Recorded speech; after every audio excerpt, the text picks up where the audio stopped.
Greetings, the War Owl greets you. This video is going to be a little bit different than some of my other content, even though I'm wearing the same shirt. This video is sponsored by ESL. They're going to be sending me to the Intel Extreme Masters Tournament in Oakland, California, November 18th and 19th, so I will be there. IEM Oakland this year will feature Counter-Strike Global Offensive as always, but for the first time ever, there will be PUBG, PlayerUnknown's Battlegrounds. So, as I predicted, and as I am usually correct about these things, PUBG esports is going to happen. They're going to make it happen. Now, as you know from my previous video on the subject, I'm very interested to see how they accomplish that and how they do that and what the tournament structure for PUBG is going to look like, because it's not a traditional esport game. You don't have two players or two teams going head-to-head. You have every single team on the battlefield at the same time, so they have to get a little creative with it. Now, because of my relationship with ESL in this, we're going to be joined by the head of IEM, Carmac, the guy running the show, which is great. We're going to be getting our water directly from the well. We're going to be getting our fish directly from the stream. We're going to be getting our hair products directly from the salon. I saw myself in the camera. We are joined here by Carmac, the VP of Pro Gaming at ESL and lead organizer for Intel Extreme Masters. So we'll be able to get some answers to our questions directly from the horse's mouth. Thank you for taking the time to join us here. Thanks very much for having me. So I'm really interested to see how PUBG in particular develops as an esport, because the game itself isn't really designed as a competitive game, and so you guys really have to get creative with the tournament structure and how it's set up. What is the tournament structure going to look like for PUBG? So I'd actually challenge one thing you said at the beginning, that it's not designed as a competitive game. I think any multiplayer game is inherently designed as a competitive game because people just want to compete, be it any kind of competition. From the dawn of time, people wanted to compete. So in the way I see it, any multiplayer game is inherently competitive unless it's completely random. Now, this is something we want to check out and see with PUBG. Obviously, it's a very different type of game where you don't have semifinals and quarterfinals, semifinals, finals like you would in Counter-Strike or any other esports title. But I think what's the right approach for PUBG is approaching it kind of like Formula One, where you have multiple races, and then across all those races, the best driver or the best team wins. There are different tracks, different conditions, and that's kind of the game in PUBG simulates that. The way the map shrinks randomly to some degree, right? Every game is a little bit different, so being able to adapt to multiple different conditions, having different strategies, and being able to think on the fly, that's definitely something that you test across a series of events, not a single game. So this is definitely not the type of game that would have a single final or a single semi-final, but you find out the best team on a stretch. So we're going to have in Oakland the 20 best teams that we're able to find through invites and qualifiers, and we're going to place them in 8 games, 4 on Saturday, 4 on Sunday, and the best team will be the one that might not have won a single game, but across all of them was the most consistent and the best. So when you have 80 people playing in the same game at the same time, and there's nobody getting eliminated throughout it, and everyone's playing in every single game, what is that going to look like on the stage logistically? So there's not going to be a stage per se like you would see in a CS type tournament. At least not with players. We're going to have 80 PCs on the floor of the Oracle Arena, where they typically play NBA basketball. There's going to be 80 PCs, 20 individual team pods, and the stage will be kind of like the broadcast studio, essentially. So there's going to be the PCs, then the stage area, and then the seating area. And on the stage area, you're going to have your commentators, and your analysts, and your interviews, and your award ceremony. But for the most part, players will be behind that stage area, still visible to the audience. And above the staging area will be that big screen that you'll be able to watch all the action on. In Counter-Strike, you have 10 players in a game, so you need 10 beefy gaming rigs. But like you said, you're going to have 80 beefy gaming rigs at the same time on this same stage. that's a lot more chances that something could go wrong or something could get messed up and cause a restart or something like that. So how are you guys going to deal with that massive scale? So, I mean, at the end of the day, if you have PCs and network and everything, if you're able to set up 10, you're able to set up 100. It just scales quite well, right? IT is well advanced enough. Of course, as you mentioned, to your point, having 80 players is 80 potential, mouse problems or problems of any other type nature, and it's more difficult to handle, but we have one referee per 2 teams that is able to jump in and see if there's an issue, and we're going to have plenty of IT staff to manage that. So I'm not 100% familiar with the infrastructure for how PUBG is set up, but are you guys going to be running local servers out there? Yes, we are partnered with Bluehole, and there's going to be a local connection.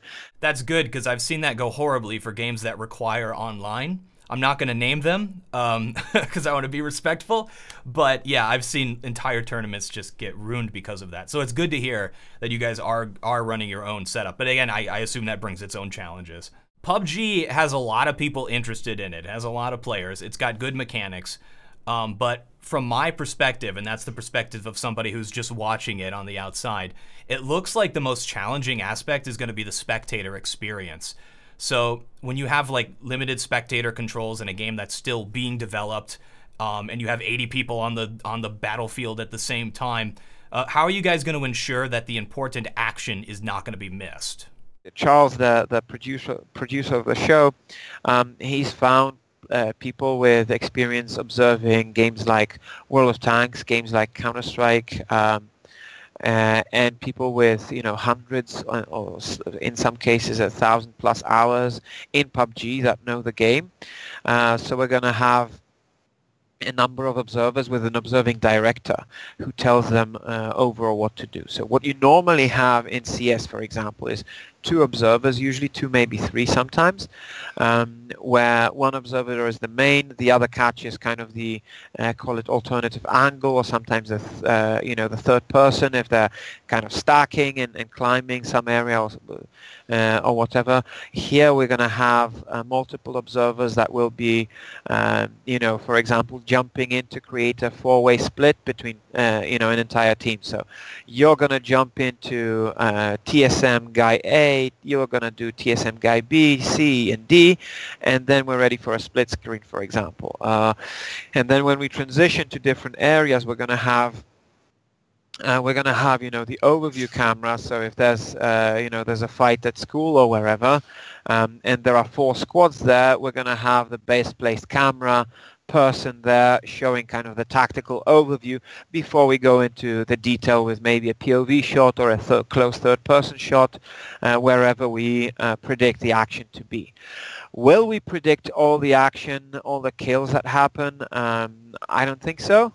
It's just not the nature of the game, but we're ready to tell the story. And I think telling the story in a compelling way is actually more important for this event than catching every single kill that happens that gets taken out of a context. That's then a jumble of frags rather than a story that's engaging and that can be narrated by the observers and the commentators all the way through. I know with esports, people really like to follow their favorite team or their favorite personality. Do you think going forward in the future that people are going to have an option to watch the players and the teams that they want and follow them through it?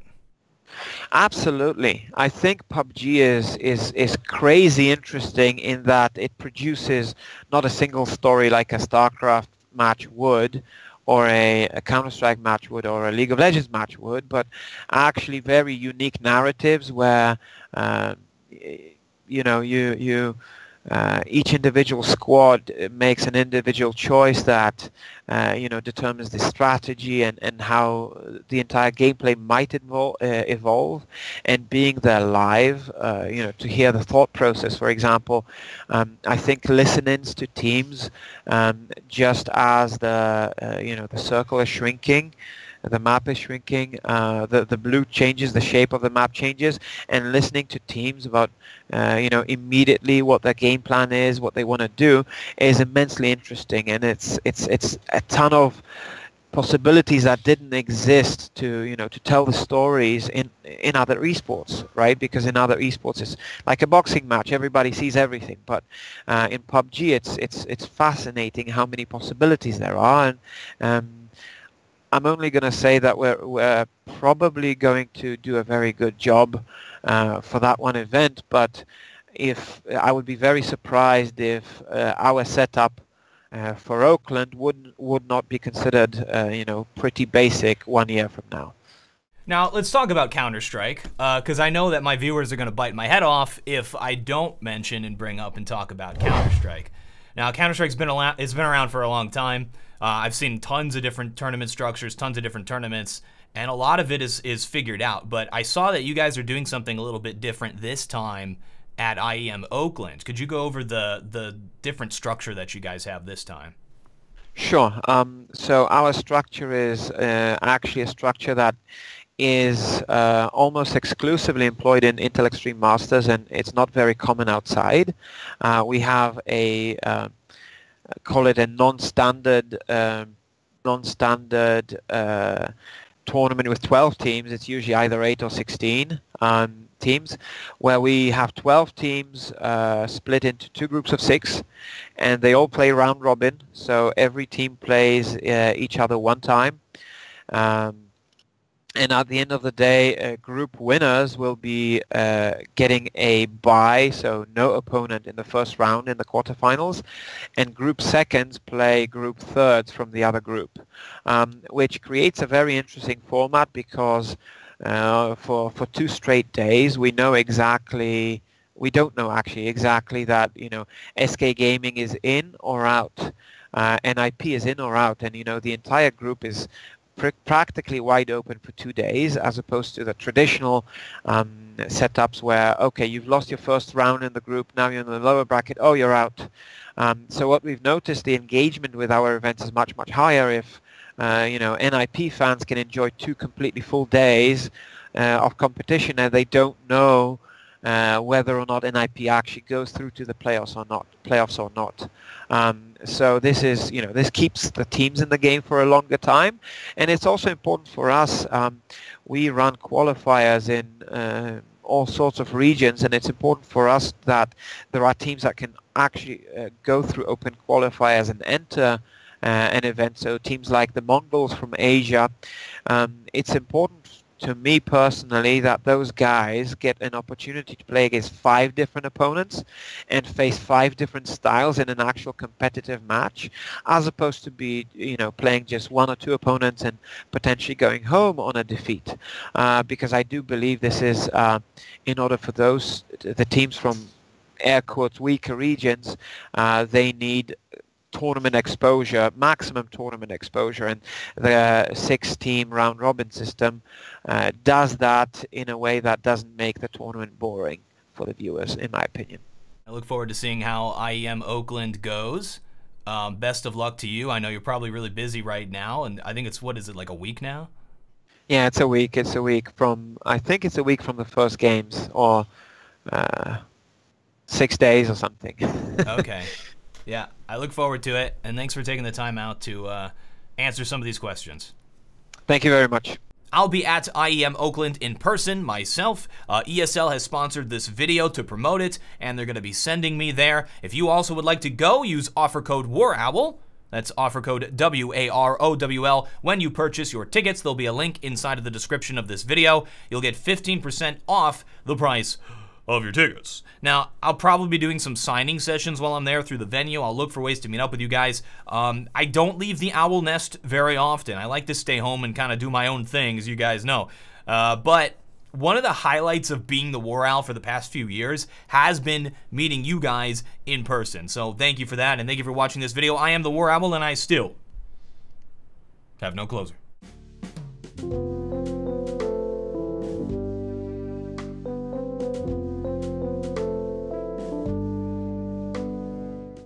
Considering a couple of things. Hey Idra, I found your tournament winnings.